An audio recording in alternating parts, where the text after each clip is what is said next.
Hi, friends. Welcome to Oracle Aura, a space to absorb information for your soul's vibration.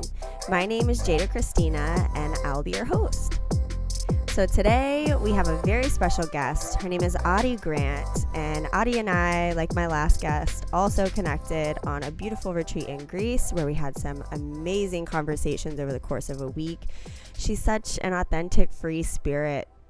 And Adi's purpose and goal is authenticity. She helps other people achieve authenticity and is on this journey to becoming her most authentic self. She's worked in all different fields, from sales consulting to personal training, and now she's doing coaching. And in her most recent discovery, she's tapped into the importance of a consistent spiritual practice, which you guys know I am all about. So with that and the art of surrender and acceptance, those have been the crux of her own personal journey and the way she's chosen to coach her clients.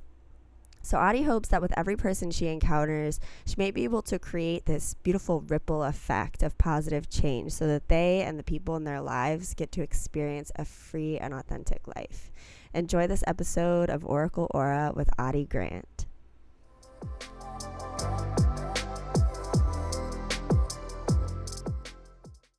Welcome. Thank you. Thanks for having me. Yeah, absolutely. Thank you for coming on. So I actually just recorded an episode with Nads yesterday. Cool. How did that go? It went really well. And I was saying something to her, like I remember the three of us having some awesome conversations um up on the top deck of the boat. Yeah. And yeah, I just thought we could have an awesome conversation here. Yeah. So yeah. So the main conversations I remember having with you, we talked a lot about like intuition and self-worth and all kinds of goodness. So I think today it would be really great if we had kind of a focus on intuition and how following our intuition can really help us navigate through life. Yep. Definitely. That sounds perfect. Awesome. So, the first question that I always ask everyone on Vivid Vibes podcast is, what do you do personally to raise your soul's vibration? This has probably evolved in time, and I imagine that it will probably shift and pivot as I get deeper into like my journey. But I guess for me recently, the best thing that's worked for me this year, especially, has been committing to having a spiritual practice, grounding myself every single day and making sure that I'm connected to who I am and to God, really, or the universe, or whatever you might call it. So for me, a huge part of being like living in the best vibration that I can is being in touch with my intuition and being in touch with the source that gives me that and that lives within me, I guess. And that includes for me meditation, prayer. I do gratitude on a daily basis. Also, just having good relationships and making sure that the people that I have a part of my life are people that I choose to have and are there to support me with my journey, but vice versa. So I guess, yeah, that would be another thing. And then just doing things that I love, things that make me happy. A big part of that is what I do as in my job as a coach, but also just things for fun, which I learned on the self love sale was very important. Um, Yeah, just like dancing and singing and laughing and just doing things for the sake of it, just to express the playful side of me. That's definitely a very important part of who I am and an important part of how I lift my vibration on a daily basis. beautiful. So, one thing you said in there really stuck out to me, and that's that you take the time to connect to God or the universe. So, I think I remember us talking about religion and spirituality. Did you grow up in a religious household? Yeah, so my whole life, I was brought up Christian. and it was an or apostolic church, which is pretty much just like a very charismatic way of Christianity. There were a lot of guidelines and rules, as most religions have. And that started from when I was born. I was born into it, and then I pretty much stayed in church up until I was about 20. And that's when I made a decision to move to Australia. Much of that journey, I mean, what I remember of it is I do remember that the things that I learned from Christianity, I definitely hold on to those values quite deeply. And it was the introduction to my connection to God. Um, there were a lot of times throughout childhood where I felt like it was something that I had to do and not something that I had a choice to do. So I guess in like general, as most kids do, you have that little rebellious spirit within you that wants to go against the grain. And for me, I battled with that a little bit internally. And I guess I felt probably around the age of 15, I felt that there was something that I wanted to explore more. And I had a lot of questions, I think. And it didn't always make sense to me. So um, probably not until, I'd probably say not until about 25, 26 that I actually tap into those questions and really start to um, try to understand what spirituality meant to me.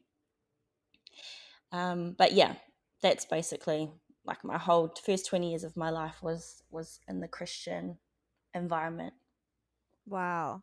So that's awesome that you were able to kind of evaluate what you were feeling and just keep what you wanted from religion and not think of it as black and white, because I think a lot of people, whenever they step away from religion, they think, oh, well, now I don't believe in anything, you know? And that's what I did personally. I moved out of my parents' house, and I was in a situation when I was 19 where I was engaged to be married to someone.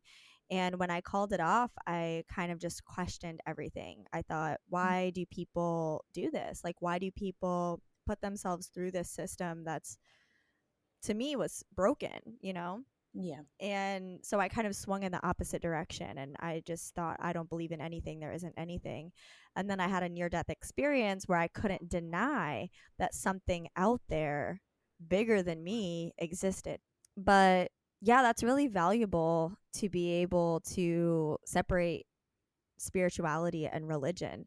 So now that you've taken the time to evaluate your beliefs and evaluate what really resonates with you, how or what would you describe God as? Good question. I feel like let me just Yeah, that's a loaded one. it is a loaded one. I actually one time I called an Uber, and a guy dropped that question on me, and I was like, wow, this is interesting. And he had a YouTube channel, and that was the question that he asked everybody. Um, I feel Wow. I feel like this is, again, like as I said before, it kind of shifts and evolves as I become more connected to God. I feel like we are a part of God. I feel like we are, um, when we say like when we what's important to me is expression of my authentic self. And when I am connected to that part of me that is God, I feel like that is my most honest and authentic expression. So I feel like God is like, it's a part of who we are, but it's also, it's in nature, it's in the sky, it's in the sea, it's in the energy um, that we all give out. And it's not a particular, I don't feel like we're separate from God. which believe is what sometimes religion can do. It kind of Yes. it puts God on a pedestal, and it puts God as like we are His, I guess, like we are under Him. And in a way, like I do feel, like He is bigger than us in a way, or he or she or whatever whatever you want to call it. But I feel like Yeah. God is something bigger than us. But at the end of the day, I feel like we're all connected. We're all a part of God, and that we are an expression of Him. So to me, it's not there's God over there, and he is like choosing what we do and what we don't do, and he's kind of dictating. I feel that everybody does have a purpose, and everybody's given like a destiny, so to speak, and that it's our responsibility to tune into that. And how we tune into that is by connecting to source, and that source lives within us and is a part of us, and that is God, so to speak. I don't know if that makes sense, but Yes. I That totally makes sense to me. yeah, it's something that I find difficult to put into words. But what I do know for a fact is that there is a God. There is something out there that exists, and it is what helps me to feel that inner peace. And when I'm able to surrender to the ebbs and flows of life, I find more, with everything that happens in life, it's such an up and down journey. And I find peace in knowing that God is in me, and that I can connect to that, and that no matter what happens, it's all a part of my divine purpose. So Yes. that brings me a lot of, I feel like a lot of the time we can fixate on what needs to be done.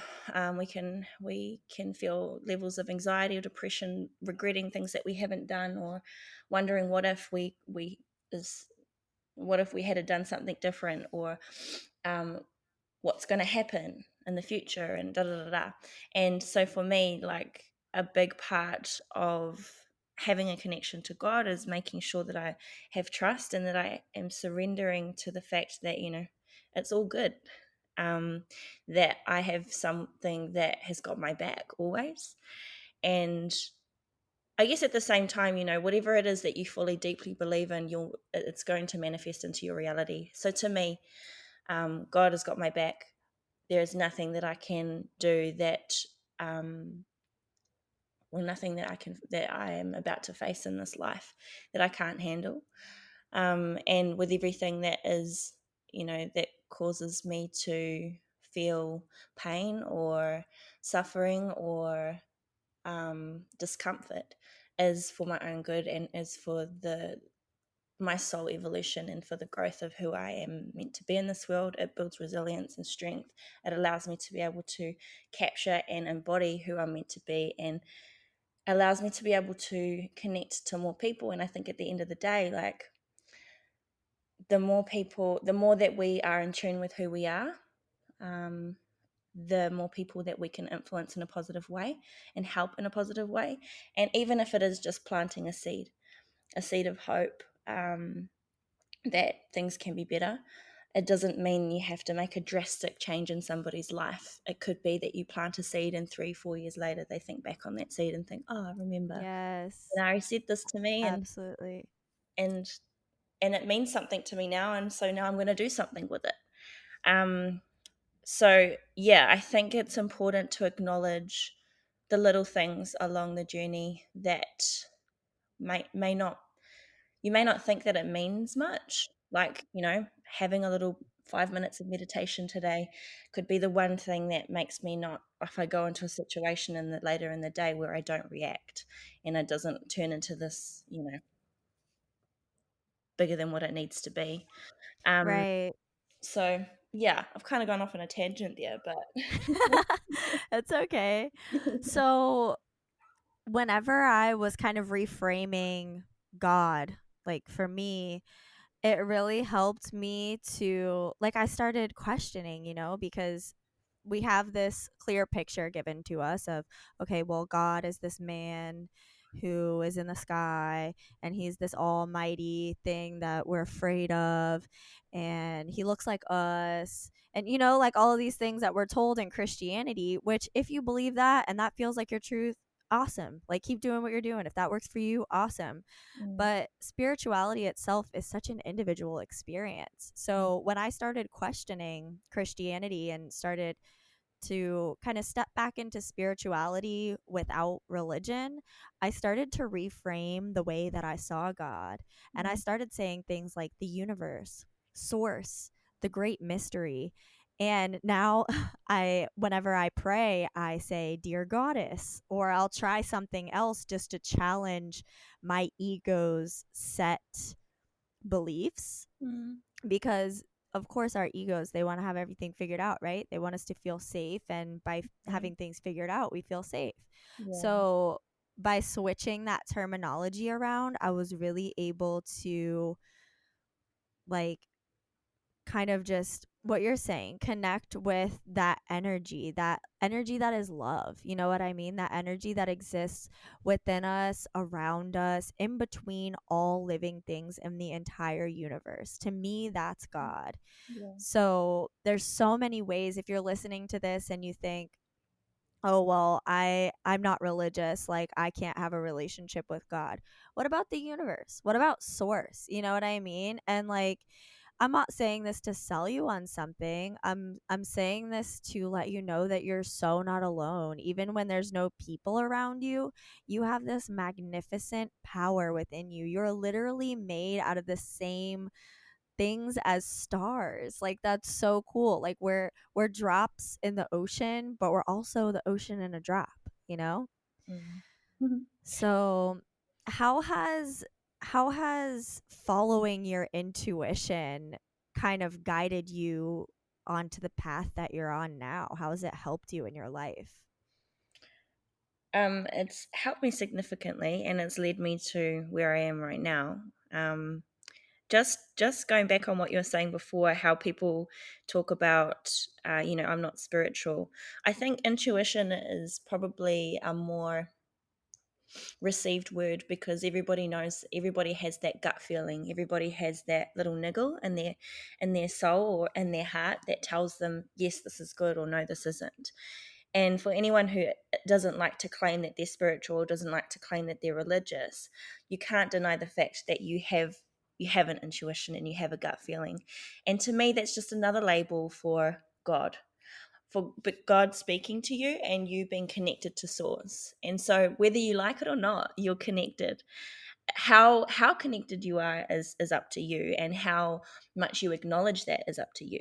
But I guess I just wanted to plug that in there, that intuition is a gift from God. It is what we as human beings use to navigate our journey. And I guess coming back to your question before of how intuition has led me to where I am today, it probably really kicked in probably most significantly, the last 2 years.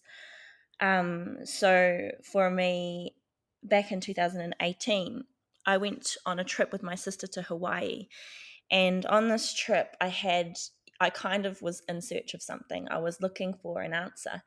And after the trip, I felt a little bit disheartened because I was like, I mean, that was the best trip ever, but like I didn't get the answers I wanted. And I didn't get Mhm. the surge of like, knowing or anything. And at that time, I was questioning the relationship that I was with, that I was in at that time. And it wasn't until later that year that I chose to leave that relationship. And from making that decision, I guess that was an intuitive call on my part, where I felt like I wasn't honoring what felt true to me. And but I only started to make that decision when I started to tap into self love and started to tap into understanding who I am. And I had help from people like Kayla and other people in my life that were, I believe, placed in my life to help me to remember who I am and to help me tap into these elements of myself that I had suppressed over the duration of my relationship, but also from childhood and all of that. So from there, I then made the decision. Like, there was a decision that came to me that said, you have to move to the Gold Coast.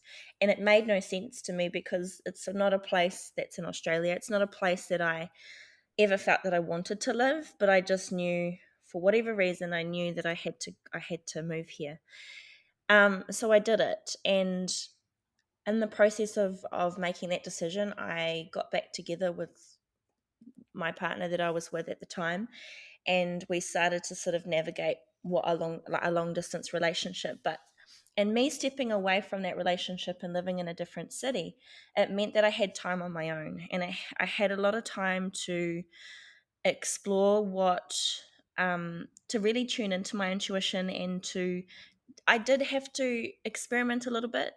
I did have to try a few things, and I had to learn that when I did try something and it didn't quite work out the way that I wanted, that was okay. I Yes. had to go into a situation where I was basically overcommitting. Leading up to the self love sale, I was doing so many things. I was working at a gym, I was running my own personal training business, I was studying to be a life coach. I was also doing a side project, creating a course. I was doing all these things, filling all my time with so much, thinking that my worth was tied into all these things that I was doing. And then it came to the self love sale, which again was an intuitive decision that I did make. I'm going to say I did make it impulsively.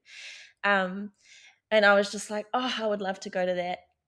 Yeah, I'm just going to do it. And so I made the decision to just do that. And that was, I knew that I had to go on that sale. I knew that I I'm had so glad you did. to, so am I. And that really, I think, was the I don't know, the slingshot into my spiritual journey, um, where a lot of things did happen on that sale, and a lot of realizations came to light for me. And I started to explore different parts of spirituality. I've definitely, from then to now, I have sort of circled back to, like, a lot of my beliefs do still sit, still focus around Christianity, and my values are around that as well.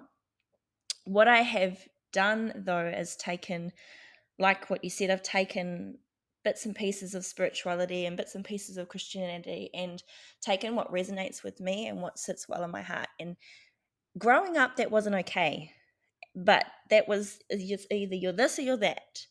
And still, Yes. still today, I struggle with that because it's something that was so ingrained in me, but my intuition tells me that that's okay. And that, like, my journey to understanding what spirituality and God means to me is my journey.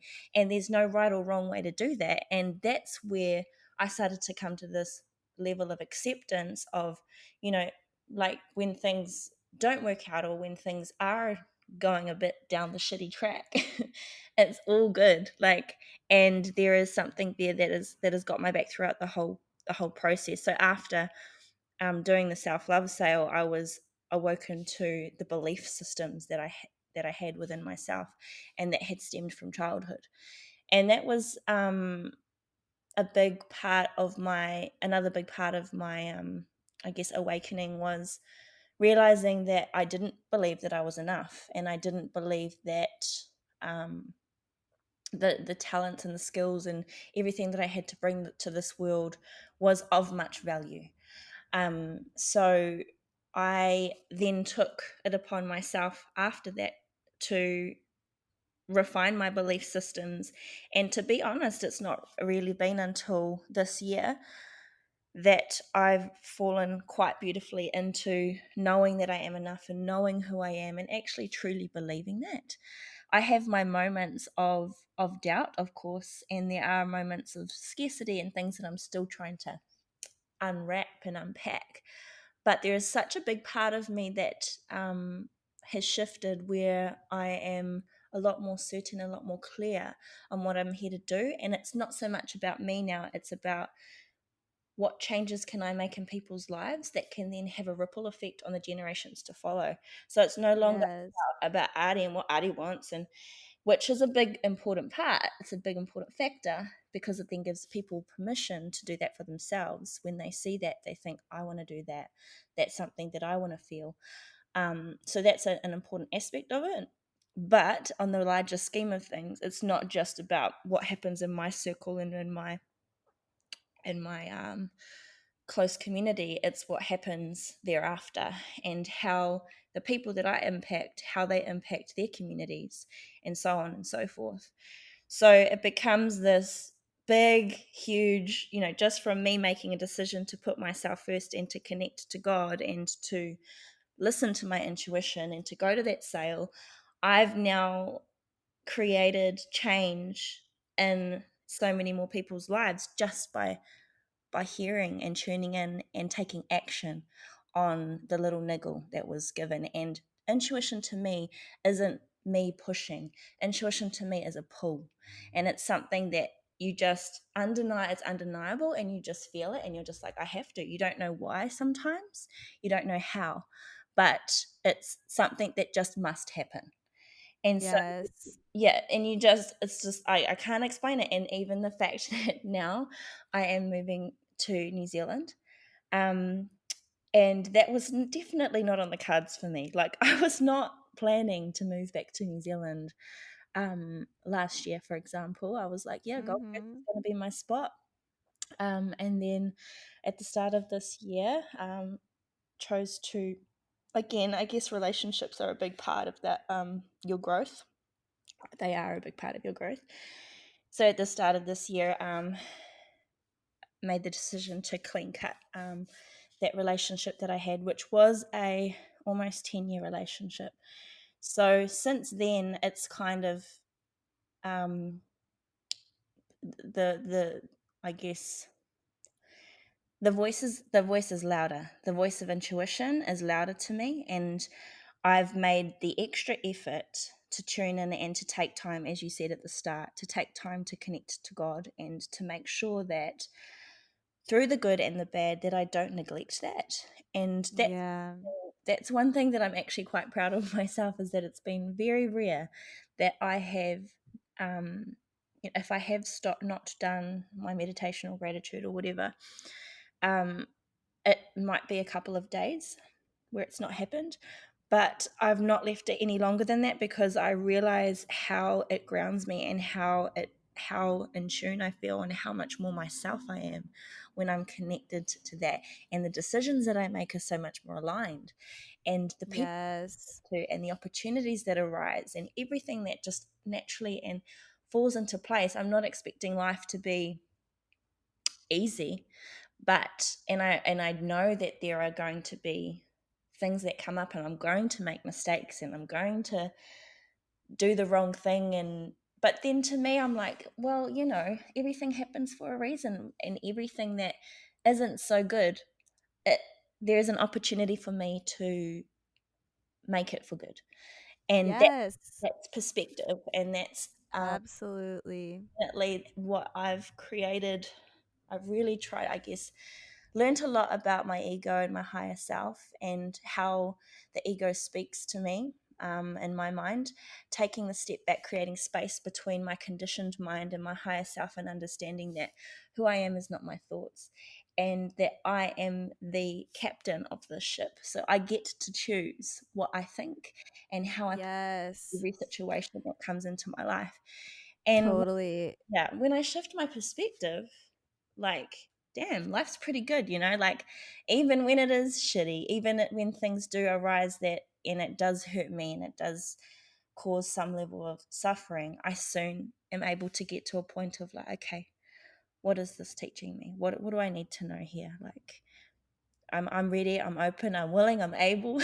Just like, I'm a student of life, and I need to be open to whatever messages, lessons, enlightenment that's going to come from the good and the bad of the things that evolve in my life and take place in my life. And I've come to accept that and surrender to that.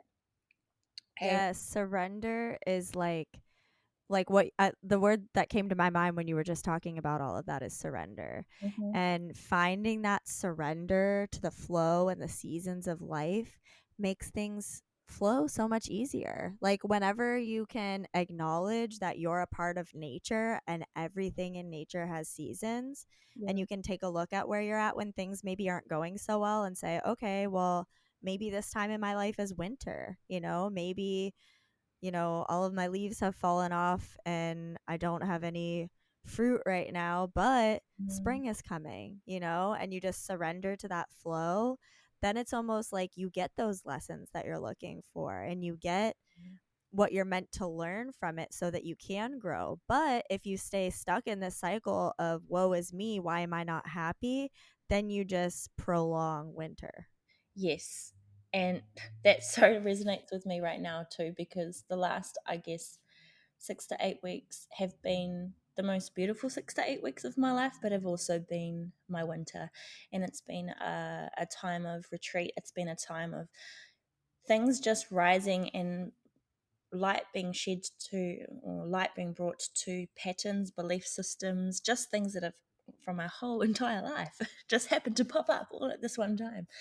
But I feel Yeah. like this has all been in preparation for this new rebirth and this new life that I'm about to embark on back home in New Zealand. And even though I'm from New Zealand, I've spent 10 years away from it. So I think this experience is going to be so much different. I'm walking into um, a life with such a different mind and such a different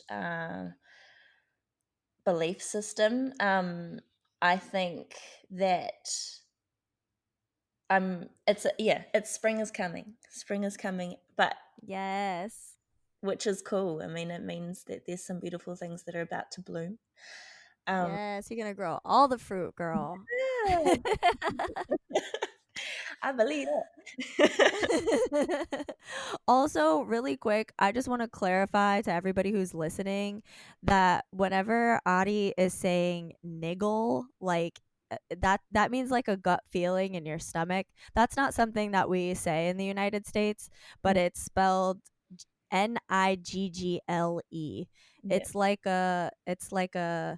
like a gut feeling, like an inkling, or like I we would say gut feeling, but it's the yeah, same thing. yeah, Just for anybody listening, that's what it means.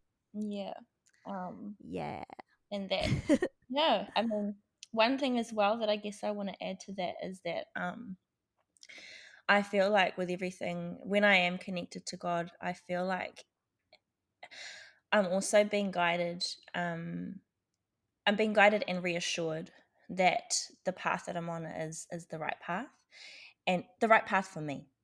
And everybody has their own path. Everybody, you know, even if you and I were standing side by side walking the same path, the experience would be different, and how we Yes. perceive would be different, and the lessons we learn would be different. Um, so for me as well, I guess I want to say too that um,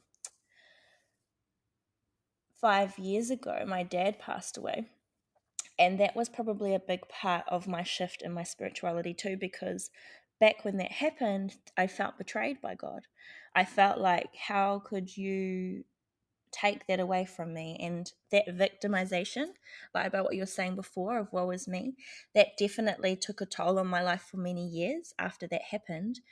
And then I came to a place of acceptance, and I came to a place of surrender, knowing that, okay, the relationship that I had with my dad here, um, it's not here anymore, but I can now have a relationship with him on this level where he's guiding me and he's with me. And I feel the connection that I have with him now is deeper than what I had when he was here.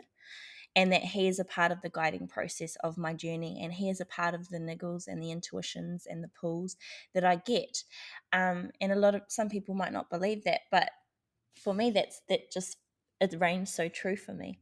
And I feel like God and my dad are like on this they're like tag teaming, and Yeah. they're like, do this, and I often will hear his voice, um, saying go Adi, or good job, or what about this, or yes or no.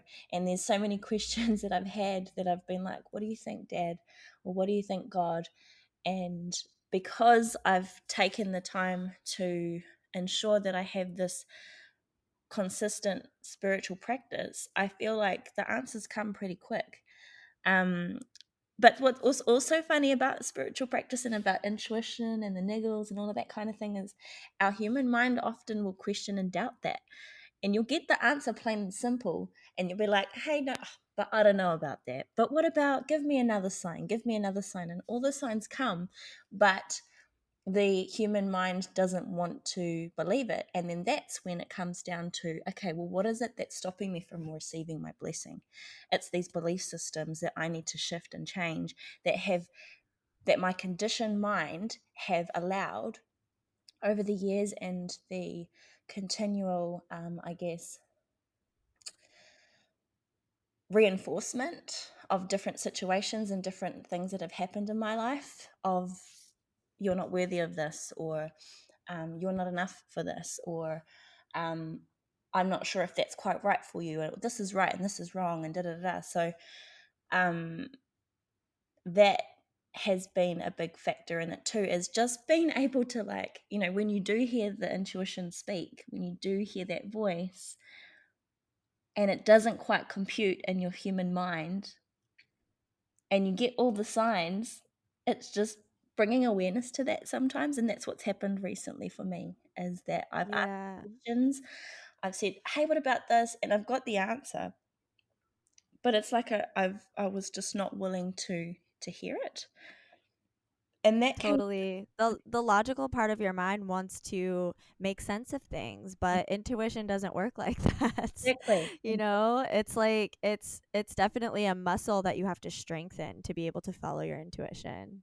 Yes, and I think that's an important point to make for anyone out there who is wanting to tune into their intuition. It's not about thinking it through. It's not about, like, Mhm. it's not about processing. I mean, that is a part of the journey. You do need to go through that. But at the end of the day, it's more about just, like you say, just sitting with the flow and trusting and letting go of control of how you understand these things. Because there will be moments in your life that you can acknowledge that you just knew. You had something that was about to happen, or you had a feeling that you should go for this opportunity, or you had a feeling that someone wasn't quite being honest with you, and there's just this knowing. And the more that you allow that knowing to speak to you, like you say, the muscle gets stronger and it gets louder, and it becomes pretty much the compass of your entire life, um, Absolutely. which then which then creates happiness and joy and alignment. Yeah. It's just, And peace. yeah. So if anyone Yeah. is asking, oh, why do I need to do that? Well, do you want to be happy? Right? For real. Honestly, like so many people think that there's this clear cut plan, right? Because we're sold this clear cut plan of like, okay, this is what you do in life. You go to school, you get a job, you get married, you get a house, and then you're happy. Like, no, maybe that does work for some people. Like, maybe that plan is their life path. But deep down what your soul came here for. And listening to your intuition is the way that you follow that. Yeah, And if you do want reassurance on whether or not you're supposed to do something, you can totally ask for signs. Like yeah, what you were saying, Adi, about your dad being your spirit guide. Um, like, I mean, you didn't say he was your spirit guide, but that's what I would call a spirit guide, is like deceased relatives, angels, beings from other realms, that are there to help you and guide you. I have my grandmother and my aunt Faith, and I have a spirit guide that's like a celestial being that I've seen in past life regressions, and I call on Archangel Metatron every once in a while, and I'll ask them for signs, or I'll ask the universe or source for signs. And I'll say, one of my favorite is to ask for a butterfly.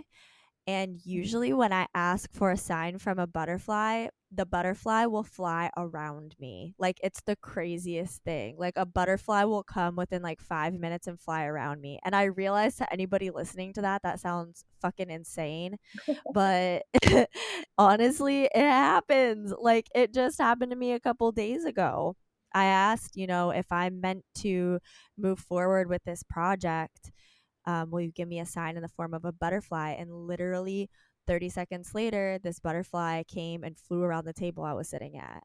Mm, So, yeah, you can totally ask for signs. And if you ask for a sign about something and you don't get a sign, that's your sign. yeah.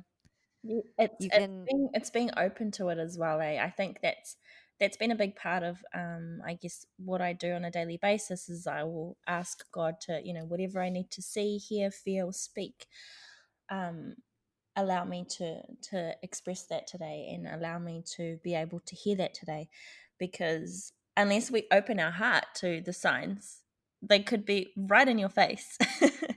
But unless you're actually willing and able to open your heart to seeing those and hearing those and feeling those, you'll just it it you won't get them. You won't get them. But to me, like you being like seeing the butterfly and all of that is because of your willingness and your openness to receive those things. um yeah. and I think that's where, when I first started my journey last year, my spiritual journey, I was very skeptical about all of this stuff. And I went in, I remember I went in and I did a Reiki healing with this lady who's now become a good friend of mine. um but the first time I went in, I was like, yeah, let's see how this goes. You're like, this woo woo crystal magic. I don't know about all this. I was just like, yeah, we'll see, we'll see. And I lay down on the table and I was just like closing my eyes and I was like, I don't feel anything. Like this is like nothing's about to happen right now. And I was like, but I'm open, whatever. And I was just trying to like get rid of those thoughts. But after sort of like 5 minutes, I was like, I still don't feel anything. And I had this kind of attitude at the start of it. And then suddenly she got to because with Reiki they touch different parts of your body which relate to your chakras. And she touched my shoulders, which was in connection to my communication, and then she touched my heart. And I just broke down, bawling my eyes out, and I just like this rush of emotion just came over me, and I was overwhelmed by it, and I didn't know where it came from, because 5 seconds ago I was thinking, ain't nothing happening right now. And then suddenly like this surge came and I was immediately connected to my dad, and I was just like, I was uncontrollably sobbing. um, Wow. and so just that experience, I was like, okay. Like I was like, Like, herd universe. like damn, that was intense. And then when she left that and went on to the other one, I immediately stopped. And I was like, what the heck is this? And so my curiosity has definitely played a big part of my spiritual life and my journey, and I guess life in general. I'm a very curious person. So because I mean, that's led me to not so good things happening as well.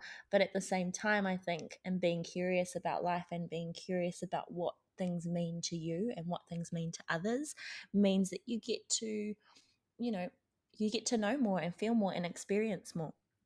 And you get to be exposed to things that perhaps without that curiosity you'd not experience, and you'd stay in this little shell of life that seems okay and seems good. But there's so much more to that. And I guess that's one thing that I want to encourage anyone that's listening to do, is to just allow that curiosity to pull you sometimes, and to give a little bit of, to let it, you don't have to go all out, just dabble with it a little bit and see where that curiosity takes you. Because it's been, I guess it comes hand in hand with intuition, um, along with wisdom as well, and making sure that I'm not being silly. But the curiosity that led me to move to the Gold Coast, that which led me to doing the self love sale, which led me to do coaching, which led me to decide to move to New Zealand, which I'm going there. I don't really have a home. I'm just kind of I'm going to go to different places. I'm probably am going to end up I do kind of have an idea of where I'm going to end up. But at the same time, people are like, oh, so what are you doing there? I'm like, oh, I'm just going to travel around for a bit and I'm going to spend time with my family and time with people that I love. And we'll see what happens. And Yeah. to so many people, that's just like, what? Like, Right. Like you don't have everything figured out. You're no, not pretending to have everything figured out. What? no. Like, are you going to get a job? We'll see. If I need to, I will. But, we'll see. Yeah. And it's like, what? But to me, it's like, why not? Why not? I've allowed myself to be open to so many experiences and I've seen the benefits of that. And it's led me to meet some beautiful people. And I now have, like, the people that are a part of my life now, I've chosen, and they are so important to me. And they bring such beauty into my life, such happiness, such joy, and I'm eternally grateful for them.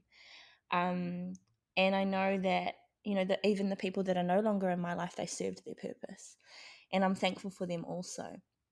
So, um, but I don't know if I would have been able to have all these experiences and to be walking into this new life that I'm about to walk into had I not allowed myself to be curious. And one of the things that came up in the self-love sale, which I got, the card that I got was Dance with Life. Do you know what's crazy? Before I did this, I was like, oh, I'm going to pull a card and see what comes up. And I got Dance with Yeah. Life again. Oh my God. So to me, it's like, there it is, dance with life, let life flow, enjoy every part of it, be present. You don't have to think everything through. Yes, be wise and make sure you have things in place that, keep you safe and keep you on a certain path in terms of where you want to be and, set goals, all that kind of thing. But there's so much of your life that needs to just be in flow and needs to just be a dance. And the beauty of that is that it allows you to, one of the big things that I try to incorporate in my life is just that harmony of mind, body, and soul, and making sure that all three things work together and dance together. And we're on this continual dance between our ego and higher self. And it's like, you can perceive that in a bad way, thinking that, oh, my ego, da da da da. But to me, it's like, thank you. Thank you for that. That's cool. What else do I need to learn? Okay, there it is. I've got Yeah. another thing. Cool. Here we are again. Here we are. Another thing. Another Yes. thing I need to address. Initially, sometimes it can be, confronting and it can feel like, give me a break. But then, but then I'm now able to come to a point where I'm like, okay, here we are. I'm ready. What is it? What is it? um, Yes. and yeah, it just makes life a little bit more fun and a little bit more of a dance rather than this rigid, I must do this, I must do this, I must do this to be Right. and to It has to be that balance between listening to your intuition and working with those logical parts of our brain, like yeah. we often hear things about ego death a lot Mm. in the spiritual community. And what I learned recently, I recently have been involved in I I don't know how to say this. I recently was introduced to ayahuasca. Oh wow. And yeah, and I did an ayahuasca ceremony. And then in another ceremony, I held space, which is kind of just helping facilitate. You take a very small dose of the medicine. And then for the last week and a half, I've been microdosing pure vine ayahuasca, which is just, it's basically ayahuasca without the DMT. So it has no hallucinogenic properties at all. It just gives you this feeling of kind of connectedness and to source, and to everyone around you. And so, anyways, being introduced to that, I had a conversation with this girl. She must have been like 19, I think. And I met her at the ayahuasca ceremony and we were talking about ego death. And I was like, your ego doesn't need to die. You just need to entertain it with things like, hobbies and things like that, because that was my belief around ego death. And she said to me, an ego death isn't getting rid of your ego. It's just wiping the slate clean and making it like a newborn baby. And I was like, Mm. wow. Sometimes we can write people off by saying, oh, well, this person doesn't have as much education as I do, or this person is younger than I am. But every single person on this planet is our teacher. Mm, And that 19-year-old girl at an ayahuasca retreat taught me about ego death. Like, yeah.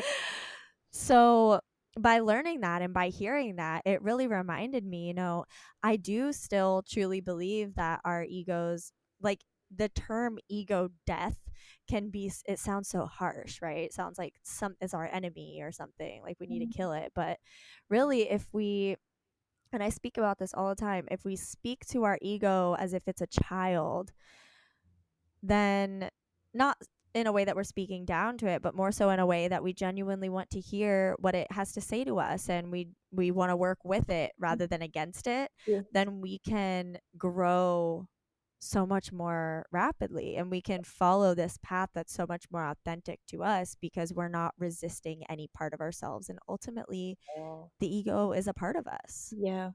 That resistance is a huge part of it too, I think, in our suffering. Like, we experience things and then it's in our resistance to the experience that we suffer more.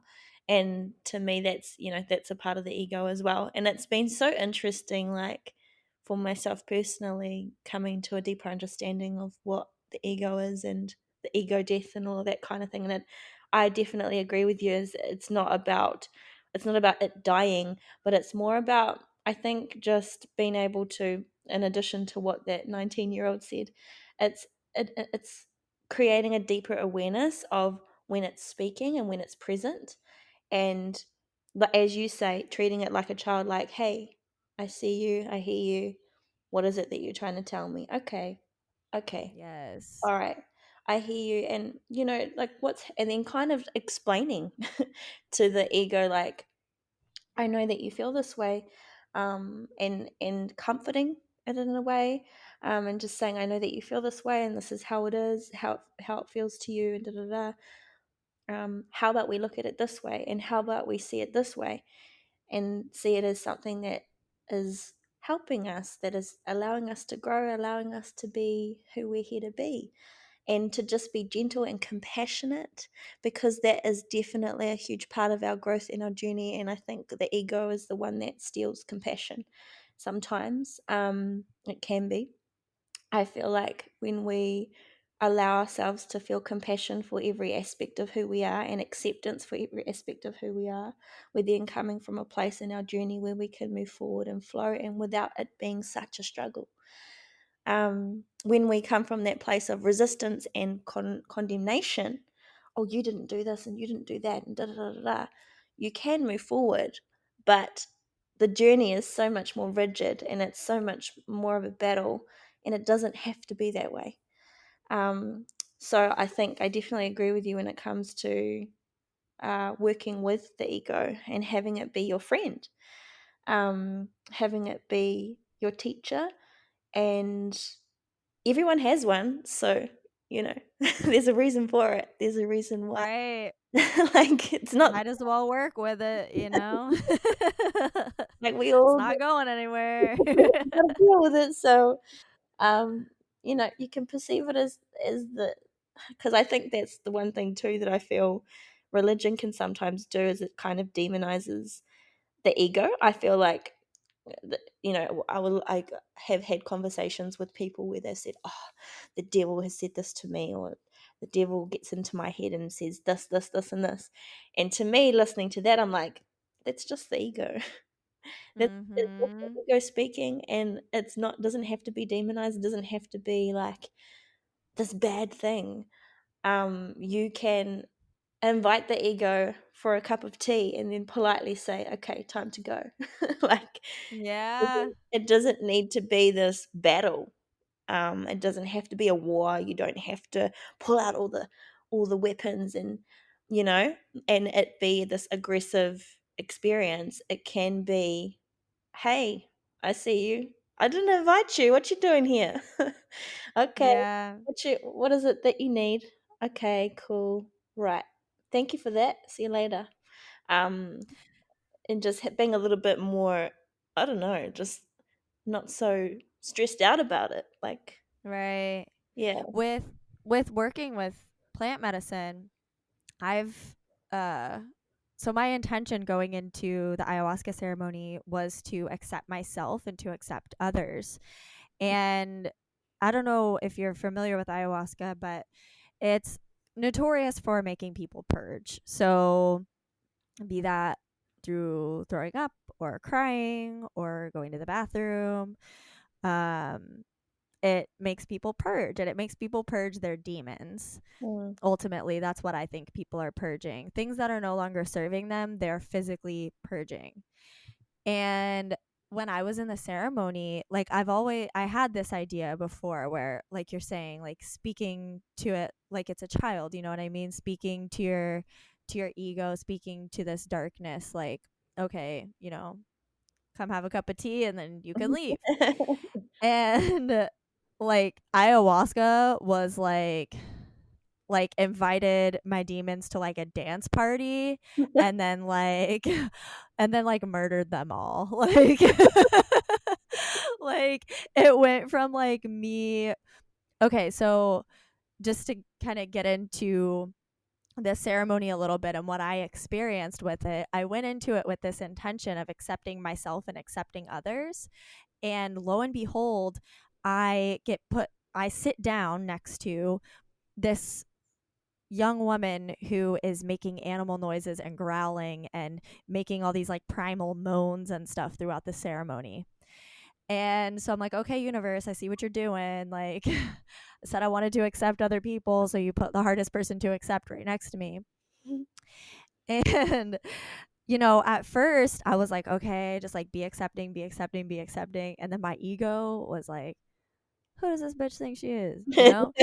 And and immediately I started throwing up. Immediately. Like no hesitation. It was like judgment, immediate vomit. And then I would judge myself, and then I would vomit more. So it was like I was releasing this judgment. And there were even things during the ceremony that I was crying about that afterwards I tried to recall, like, what did I release? And I could not remember. And I honestly, truly believe that it's because I so, on such a deep level, released those things. Mm. But yeah, so if you feel like you have, some things in your ego, maybe plant medicine is the path, whatever you feel your intuition is calling you to. And I'm not coming to you with this, anybody listening, I'm not coming to you with this in a way that's like, hey, do this. But anytime I've ever experienced any new plant medicine or gone on a retreat like the self-love sale, it's always been led by my intuition. I never sought it out. Mm. It always just kind of made its way into my path, and then I was like, oh, okay, I guess I'm doing this now. And I thought on it, I used my logic on it, and sometimes it was me taking a leap of faith. And actually, every time it kind of resulted in me taking a leap of faith. But you know what? All those leaps of faith led to my greatest growth. Yeah. Yeah. Yeah. And your greatest growth is that closeness to who you really are. I think that's what growth is really. It's just becoming more and more connected to you and to what you're here for. And when you're able to fully express that, it's a freeing feeling. I think that's one thing too that I recently learned, in terms of like being your authentic self and going through growth and da da da da, was my view of freedom was a bit skewed. I was looking for freedom in external things and like traveling and trying new things and doing this and doing that and da da da, and all of those things allowed me to, I guess, feel a sense of freedom. But I realized that what true freedom means to me is to be so connected to who I am and to be able to express who I am. That is true freedom. And when I'm able to do that, when I'm able to allow myself to grow and to connect to that most authentic version of me, I then get to do everything that allows me to express that and use the different vessels, such as, traveling and things like that, in a way that it's just a vessel, but it's not the thing that I'm depending on to give me that sense of freedom, because the freedom is within me. It's in that connection to source, to God, and it's in that full authenticity of self. Beautiful. Beautiful. Well, this has been a very enlightening conversation, Adi. Thank you so much for coming on. I'm so happy that we got to record this episode together. Yeah, it's pretty cool. Pretty cool. Yeah. So, where can people find you?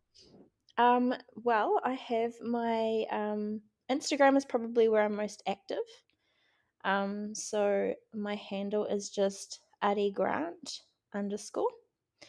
And then I've got, How do you spell that? so ARIGRANT, All right. Underscore. and then there's a little underscore in there. And then I have a website as well, so it's just with ari.co, which just talks about my services with coaching, which are gonna expand very soon. Woohoo. Yeah, but that's pretty much, I mean, that's would be the best way to find me if you want to know a little bit more about me and see a little bit more of who I am.